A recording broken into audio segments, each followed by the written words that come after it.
Karena ketika keduanya bertemu, kemampuan otak kanan ini liar. Dia mampu melihat yang tidak kelihatan. Ya. Karena yang dari otak kanan ini berhubungan dengan mata. Mata yang di sini mampu melihat yang kelihatan, tapi yang ada di dalam ini mampu melihat yang tidak kelihatan, yang disebut dengan occipitalis. Kenalilah dirimu. Mengenali diri kita bukan hanya di tingkat ruh, tapi pertama adalah di tingkat fisik lebih dahulu. Jangankan keseluruhan tubuh kita, mengenali pikiran saja rumit. Sebetulnya tidak rumit, karena semuanya bisa kita kenali, bisa kita pelajari dengan baik. Semua tersistematik. Otak kiri itu juga punya fungsi melindungi otak kanan. Ya. Otak kanan tuh ibaratnya seperti raksasa yang hebat, tapi goblok. Tahu? Dia raksasa yang bisa mengabulkan semua keinginanmu, tapi dia bodoh. Dia bodoh. Andai kata kita bisa masuk ke otak kanan, kita katakan pada otak kanan, sama dengan tukang hipnotis, tahu nggak kan? Para penghipnotis adalah menidurkan otak kiri agar dia masuk ke otak kanan. Kemudian ketika dia berhasil masuk otak kanan ini bisa dibujuki karena bodohnya.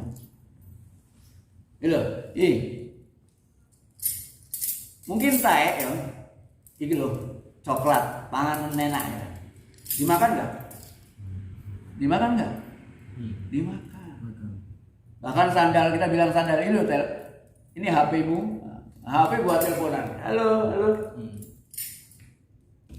Jadi otak kanan itu, sekalipun dia cerdas, tapi dia bodoh gitu loh. Bisa dipengaruhi, maka dia butuh dilindungi oleh otaknya. Apa nggak benar? Pengetahuan Islamnya begitu pula sebaliknya. Lalu bagaimana caranya masuk ke otak kanan? Gampang. Otak kiri juga punya apa? Punya kebutuhan ya, punya ketentuan. Kalau kita tahu ketentuannya, kita boleh masuk. Sama dengan hidung sampean, punya ketentuan kan? Coba nana wong ngentut, kira-kira ya apa?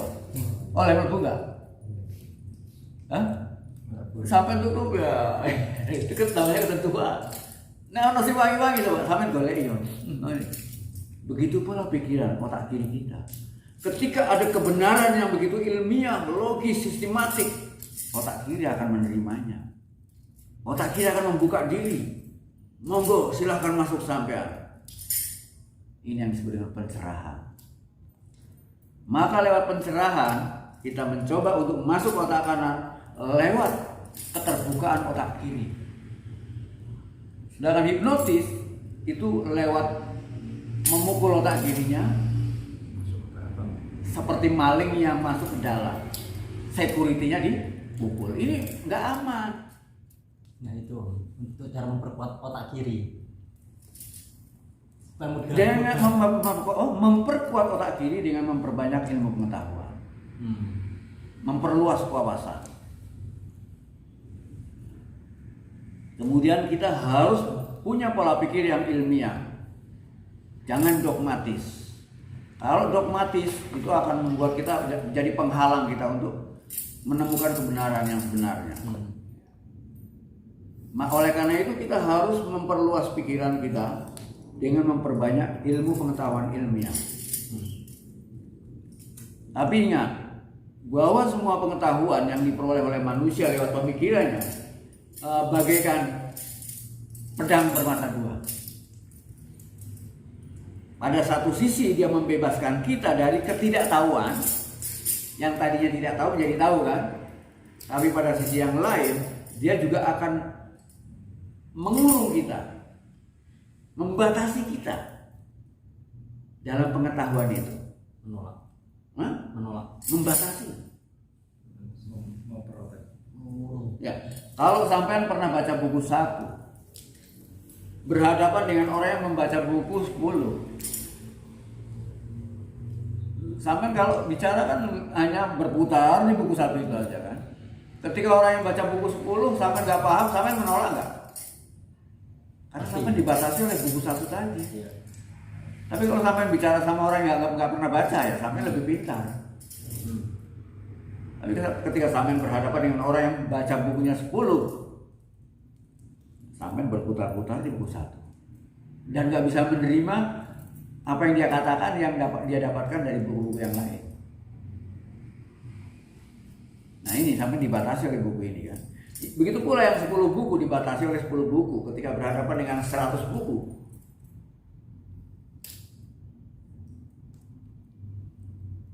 Orang-orang syariat dibatasi oleh pengetahuan syariatnya. Ketika kita ngomong sama orang makrifat ya kan nganja. Tapi kalau orang makrifat, kalau udah sampai makrifat juga menjadi terbuka dia. Tapi dia akan menjadi bijaksana. Enggak sembrono mengatakan salah. Enggak. Memang harus ada makrifat, memang harus ada syariat, memang harus ada torekot, memang harus ada hakikat. Enggak ada yang menyalahkan kalau orang sudah mencapai titik makrifat. Tapi orang syariat seringkali gampang menyalahkan. Sesat. Iya. Karena itu batasan dia di sana. Baru satu buku yang dia baca. Tapi step-stepnya ke makrifat melalui syariat dulu, harus paham dulu kan? Harus syariat dulu. Tapi banyak orang yang berhenti di syariat. Gitu kan? Dan seringkali orang syariat mengatakan, wow, makrifat tanpa syariat itu nggak jelas ya. Ini orang-orang yang mengatakan semacam ini orang-orang yang sama sekali nggak berpengalaman dan bodoh, tapi sudah minteri. Kalau syariat dalam berhakikat itu gimana ya? Ini kalau ingin tahu metafornya tuh gini. Syariat itu artinya struktur, ya, aturan, peraturan, ketentuan. Jadi orang-orang bagaimana kita berperilaku yang struktural, ya kan? Sampai tahu orang nyapu kan? Kalau ada dua orang nyapu, anak kecil sama orang dewasa sama-sama nyapu, itu kita akan mengatakannya secara struktural kedua orang tadi sedang menyapu. Secara struktural mereka sedang menyapu. Atau dengan istilah agamanya, secara syariat mereka sudah menyapu. Secara syariat mereka sudah menyapu. Nah kalau kita selidiki hasil nyapunya gimana? Bersih. Yang dewasa hasilnya bersih. Artinya secara struktural yang dewasa sudah, secara syariat dia sudah nyapu, tapi secara hakikat dia sudah mencapai hakikat. Hakikatnya nyapu adalah bersih. Sedangkan orang syariat dia sudah menyapu tapi belum bersih. Jadi orang ketika mencapai hakikat berarti kan syariatnya sudah selesai belum? Selesai. Nggak perlu mengatakan hakikat tanpa syariat nggak lengkap, belum, keliru. Wah udah bersih kok. Statement yang benar tuh gini, syariat tanpa hakikat seperti nyapu belum bersih.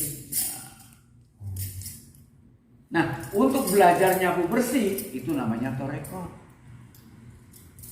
Jadi torekot itu mulai belajar bagaimana nyapu yang benar agar tujuan daripada nyapu itu dicapai yaitu bersih. Ini namanya torekot. Metode caranya, ya kan? Dan sapunya juga harus sapu yang bersih ya. Oh jelas. Ya itu seperti itu ya. Nah kemudian kalau kita sudah mencapai di titik hakikat, di sana yang kemudian ada bagaimana meningkatkan cara agar hasilnya lebih baik. Hasilnya kan bersih. Bagaimana hasilnya agar lebih baik? Wah mungkin ada cara yang lebih baik. Kalau dengan nyapu mungkin kurang baik. Gimana kalau kita pakai vacuum cleaner? Nah, gitu ya. Udah dia udah mulai berpikir tentang bagaimana cara yang lebih baik. Nah, ketika dia menggunakan vacuum cleaner, orang-orang syariat bingung nggak?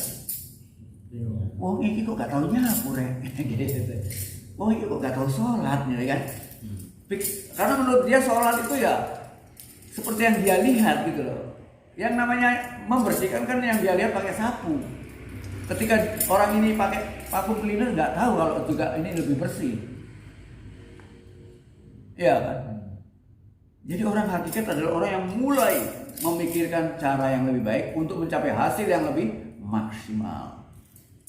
Dengan marifat adalah orang yang telah menikmati bagaimana kalau semuanya itu bersih. Apa hasilnya? Nyaman. Ini marifat.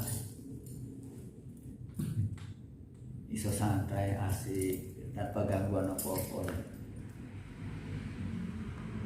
Nah, pemahaman kita tentang syariat atau rekod hakikat marifat nggak ada yang bisa menjelaskannya karena mereka belum mampu mengalami ke tingkat itu. Mereka dibatasi oleh pengetahuannya karena belum meningkat ke sana. Karena apa? Orang yang masih terikat pada agama tidak akan mampu masuk ke wilayah marifat. Mungkin mereka mencapai makrifat, tapi bukan makrifatnya makrifat. Baru makrifatnya syariat atau makrifatnya merekod. Ya buyar ya. Kalau dibuka buyar. Bab orang kalau sudah mencapai titik makrifat yang sebenarnya tidak lagi berbicara agama. Karena wilayah yang disebut agama hanya syariat saja. Dan semua agama memiliki 4 tingkat juga. Syariat, merekod, hakikat, makrifat. Kristen pun juga 4. Hindu 4, Buddha pun 4, sama. Oleh karena itu untuk mencapai puncaknya kita harus selalu ini. Seharusnya manusia itu ketika pada masa tuanya sudah mencapai marifat. Kalau perlu belum sampai tua sudah marifat. Sebagaimana Rasulullah. Ketika Rasulullah berumur berapa? 40 tahun, dia diwisuda. Pertanda dia sudah lulus mencapai marifat. Kalau 40 tahun dia lulus berarti 4 tingkat ini dilewati hanya 10 tahun, 10 tahun, 10 tahun. Syariat 10 tahun, merekod 10 tahun, hakikat 10 tahun, marifat 10 tahun. Kalau ada orang bilang, wah itu kan Rasul, jelas dia mampu.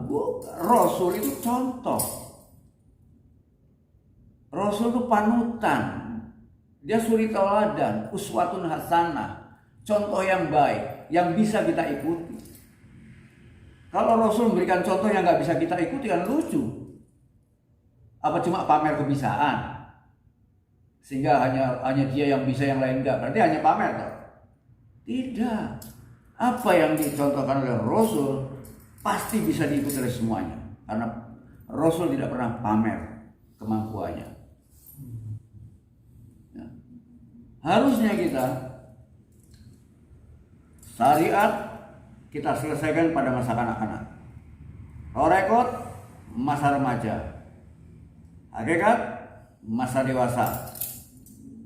Syariat marifat masa tua. Nah, oleh karena itu, untuk meningkatkan ke wilayah ini bukan lewat agama. Tapi lewat spiritualitas. Jadi kalau syariat itu ibaratnya sekolah, kita sekolah ya kan. Setelah sekolah lulus, rekodnya adalah kerja. Ya kan, praktek terhadap semua ilmu yang didapatkan. Setelah kerja, otomatis kita akan mendapatkan hasil. Bagaimana hasilnya kalau kita sudah mengamalkan? Bagaimana hasilnya kalau kita sudah kerja? Gajian. Ya kan, dapat upah. Itu hakikat. Kalau kita sudah dapat gajian, sudah mendapatkan hasilnya, otomatis marifatnya adalah menikmati, membelanjakan atau menikmati semua yang kita peroleh. Kemudian puncaknya adalah bersyukur. Jadi bersyukur itu ada pada puncak marifat. Kalau orang belum mencapai marifat, syukurnya belum syukur yang sebenarnya. Mungkin syukurnya masih pada tahap mengucapkan syukur. Bahkan cara mengucapkan syukurnya pun tergantung pada agamanya masing-masing. Ada yang mengucapkan syukurnya dengan bahasa Arab, ada yang dengan bahasa Inggris, ada yang dengan bahasa Jawa, Ada yang dengan bahasa sesuai dengan dari mana Nabi itu datang. Padahal yang disebut syukur, dalam syukur yang sebenarnya bukan ucapan puji Tuhan, alhamdulillah, bukan itu, tapi keadaan batin yang bahagia, itulah syukur yang sebenarnya. Keadaan batin yang bahagia, bebas, merdeka dari semua ketakutan, itulah syukur yang sebenarnya. Tentram.